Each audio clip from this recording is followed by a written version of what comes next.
থেকে বের হয়ে এসে কেঁদে কেঁদে বলে, আমার মাসুম বাচ্চারা,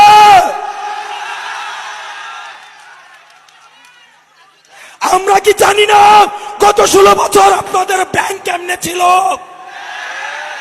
আপনাদের ব্যবসা কেমনে ছিল? আমরা সব জানি।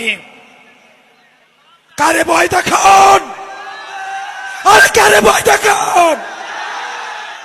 আমাদের হারানোর কিছুই নাই। আমাদের ব্যাংক নাই, আমাদের লুটপাটের ব্যাংক নাই যেটা আমরা হারাবো। আমাদের শুধু আছে ভালোবাসা মানুষের। আমরা সেটার জন্য রাস্তায় এসে আবার আমরা জীবন দিব।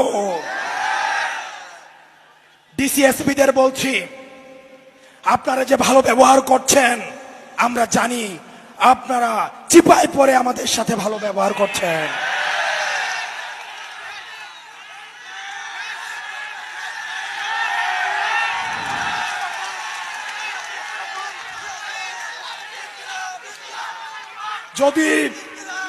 যদি হাসিনার পতন না হতো, যদি হাসিনার পতন না হতো, তখন এই ডিসিএসপিরাই গণভবনে প্রমোশনের জন্য লাইন ধরতো। আমরা সাংবাদিকদেরকে দেখছি, আমরা সাংবাদিকদের উপরে নজর রাখছি। এই সাংবাদিকরাই জুলাই অভ্যুত্থানে আমাদেরকে সন্ত্রাসী আখ্যা দেওয়ার জন্য হাসিনার পক্ষ থেকে পুরস্কার পেত। প্রিয় রাজশাহীবাসী, বাংলার আকাশে দুর্যোগের ঘনঘটা দেখা দিচ্ছে।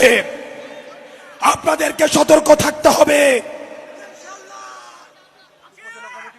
আমরা বেঁচে থাকতে আর বাসা থেকে কাউকে উঠিয়ে নিয়ে গুম হতে দেওয়া যাবে না।